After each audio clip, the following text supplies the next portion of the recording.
Hello everyone, आप सबका law वाले के चैनल में स्वागत है। जैसे कि हम लोग अपने इस चैनल में एज यूजुअल मेरा डायलॉग आप लोगों को मालूम होगा। चलिए स्टार्ट करते हैं। जो हम लोग पढ़ रहे थे, सोगा पढ़ रहे थे, the sales and goods act पढ़ रहे थे। उसमें हम लोगों ने ऑलरेडी 5 चैप्टर कंप्लीट कर दिए हैं। आप उनको देख लीजिएगा ज़रूर। आज हम लोग चैप्टर 6, चैप्टर 7 को कंप्लीट करेंगे। चैप्टर 6 बताता है suit for breach of contract. अगर कोई भी कॉन्ट्रैक्ट ब्रीच होता है उसमें कैसे केस फेस किया जा सकता है उसके बारे में पढ़ेंगे।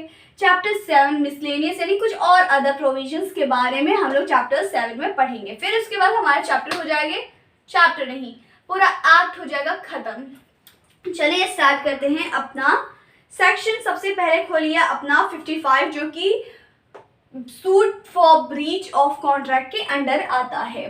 ठीक, बेयर एक्ट रीड करिएगा, बिना बेयर एक्ट रीड करे कुछ नहीं होने वाला है। चलिए सेक्शन 55 क्या बोलता है? Suit for price. अब देखिए, सबसे पहले right of seller against buyer, इधर लिख देते हैं same as right of buyer against seller. ठीक, अब क्या पहले हम लोग पढ़ेंगे राइट क्या है सेलर के, और फिर हम लोग पढ़ेंगे क्या बायर के राइट है अगेंस्ट। ठीक है, देखिए सबसे पहले जो सेक्शन 55 है वो सेलर का राइट बताता है। सेक्शन 56 सेलर का राइट बताता है। सेक्शन 55 बोलता है अगर कोई भी बायर पैसा पे नहीं करता है तो वो उस पर सू कर सकता है। यानी सेलर के पास राइट है बायर के ऊपर सू करने का। ठीक, नेक्स्ट है 56 जो कि बोलता है अगर मान के चलिए बायर कोई भी सामान एक्सेप्ट नहीं करा और उसकी वजह से हो जाता है सेलर को लॉस, तो उसका जो डैमेजेस होगा वो डैमेजेस कौन भरेगा? डैमेजेस भरेंगे भाई साहब हमारे बायर। ठीक, ये हो गए हमारे 55, 56, 55 बोलता है अगर कोई भी पैसा पे नहीं किया है बायर तो सू कर सकते हो। अगर 56 में अगर किसी भी आप जो बायर है उसने कोई भी सामान रिजेक्ट कर दिया है, रिफ्यूज कर दिया है लेने से, नेग्लेक्ट कर दिया है, तो उसमें जो भी डैमेजेस होंगे वो बायर भरेगा। अब पढ़ेंगे हम लोग अगेंस्ट सेलर यानी बायर के राइट्स के बारे में। बायर के राइट सबसे पहला 57 बोलता है। 57 बोलता है, अरे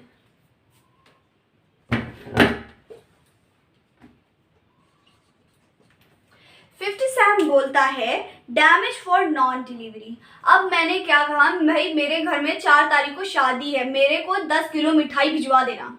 अब क्या होता है, जो सेलर होते हैं भिजवाते नहीं। मेरी तो बेइज्जती हो गई ना 4 लोगों के सामने कि भाई ये मिठाई तक नहीं रख पाई। ओफो, अब इस चीज का कंपनसेशन कौन भरेगा? सेलर भरेगा। ठीक, नॉन डिलीवरी होती है तो उस केस पे भी बायर सू कर सकता है अगेंस्ट सेलर के। नेक्स्ट सेक्शन हमारा 58 बताता है स्पेसिफिक परफॉर्मेंस।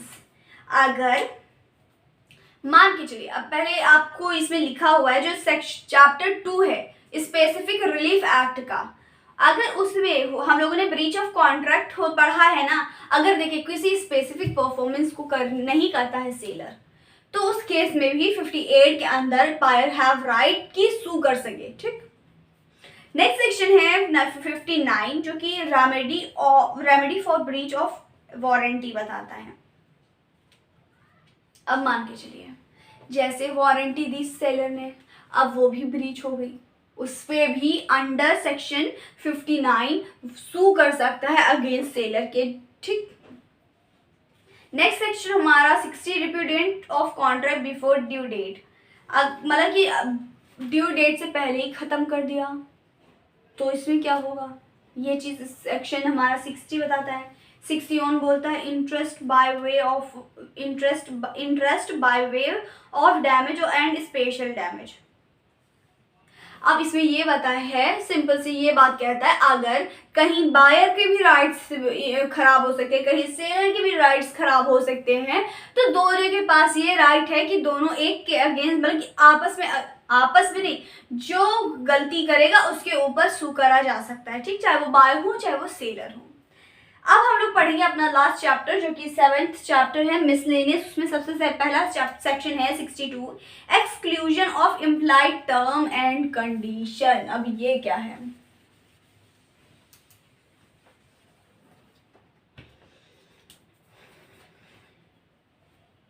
देखिए, अब कुछ इम्प्लाइड टर्म्स होते हैं, जैसे कि हमने कोई सामान खरीदी, अब मैं उसको बेचूं, खाऊं, पीऊं, कुछ भी करूं, ये मेरा राइट है, ये एक इम्प्लाइड राइट है, भले आप लिख के दो ना दो, ठीक। अगर कोई भी कंडीशन दी हुई है तो उसको उसकी लायबिलिटी है कि उसे पूरा किया जाए, है ना। आफ्टर कंडीशन फुलफिलमेंट होने के बाद आप ले सकते हो, कर सकते हैं, है ना। ये हमारा बताता है 62। नेक्स्ट सेक्शन हमारा बताता है reasonable time a question of fact. अब reasonable time question of fact क्या है, जैसे सर्कमस्टांसेस देख करके। अब रीजनेबल टाइम क्या है? अब मैंने कहा कि मैंने कहा कि जैसे कि मुझे फर्नीचर चाहिए, ठीक। एक फर्नीचर 1 महीने में बन के रेडी हो जाता है, तो वो मैंने कहा कि मुझे एक फर्नीचर मुझे दे देना। उसने कहा, सेलर ने कहा ठीक है। अब सेलर मुझे साल भर बाद वो दे रहा है, क्या ये रीजनेबल टाइम है? नहीं है। वो मुझे 1 महीने में बन जाता है तो मुझे 1 महीने में मिल जाना चाहिए। तो ये एक तरीके से जो फैक्ट में दिया हुआ है, मतलब जो रीजनेबल टाइम है उस पर किया जा सकता है। नेक्स्ट सेक्शन है 64, ऑक्शन सेल बताता है। अब ऑक्शन सेल क्या है? अब ऑक्शन सेल आप लोगों ने नीलामी सुना है, तो उसी में इसी को ही ऑक्शन सेल कहते हैं कि अगर आप कुछ एक एडवर्टीजमेंट दे दी कि ये फलाना जगह बिक रही है, आप जो बोली जब सबसे ज़्यादा लगाता है उसको वो चीज़ मिल जाती है। तो इसके अंदर 64 के अंदर यही चीज़ें बताई गई हैं। और ये बताया कि पहली बात ऐसा हुआ कि भाई इस पेन को, ये जो पेन है इसको नीलाम करना है, ठीक है। अब इसकी बोली लगाई जाएगी, और इसकी बोली कब खत्म होगी? जब जो ऑक्शन होता है, ऑक्शन अपनी कंप्लीट इसको कब करेगा? जब वो अपना हैमर गिरा देगा और अनाउंस कर देगा कि भैया अब ये 10 लाख की बिक गया है इनके नाम, और उन्होंने हैमर गिरा दिया, तो माना जाएगा कि वो जो नीलामी है कंप्लीट हो गई है, ठीक। साथ में ही इसमें जो सेलर्स का राइट भी रिजर्व किया जाता है, और इसमें ये भी बताया गया है कि अगर जैसे मान के चलिए क्या किया उन्होंने, सेलर्स से मिली भगत कर ली और सबसे ज़्यादा प्राइस सेलर ने बोल दिया या कुछ ऐसे कर दिया जिससे कि सेलर के फेवर में। पहली बात, अगर सेलर को बिड में अगर आना है तो पहले उसके परमिशन लेना पड़ेगा कि भाई ये मैं हूँ, मेरी ही सामान बिक रही है और मैं ही खरीद रही हूँ, तो पहले मुझे इन्फॉर्म करना पड़ेगा, ठीक। अदरवाइज वो इलीगल है।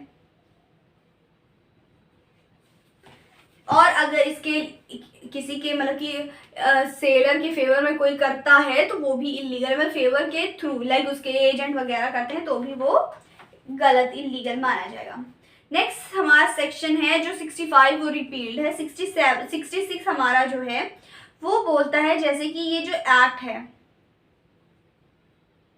मतलब कि जो एक्ट है वो राइट एंड लायबिलिटी, इसको देखे जो भी चीजें हैं उसको क्लियर देखो, सिंपल सी इसको आप रीड कर लीजिएगा। सेविंग क्लॉज है, सेविंग क्लॉज मैक्स मतलब कि कई एक्ट्स हैं उसके में दिए रहते हैं, ये होता है कि ये इसको इफेक्ट नहीं करेगा, वो उसको इफेक्ट नहीं करेगा। ये सेक्शन हमारा 66 बोलता है, सेविंग क्लॉज है। और आपको कैसा लगा हमें लाइक शेयर कमेंट जरूर करिएगा, सब्सक्राइब जरूर कर लीजिएगा, बेल आइकन को भी दबा लीजिएगा और कमेंट कर दीजिएगा अगर कुछ समझ में नहीं आया है तो हम आपको इसका शॉर्ट वीडियो भी बना के दे देंगे। और साथ में ही आप अपने रिव्यू लेक्चर को लेकर के जो सीरीज है उसको लेकर के आप हमें ज़रूर कमेंट करिएगा। Thank you.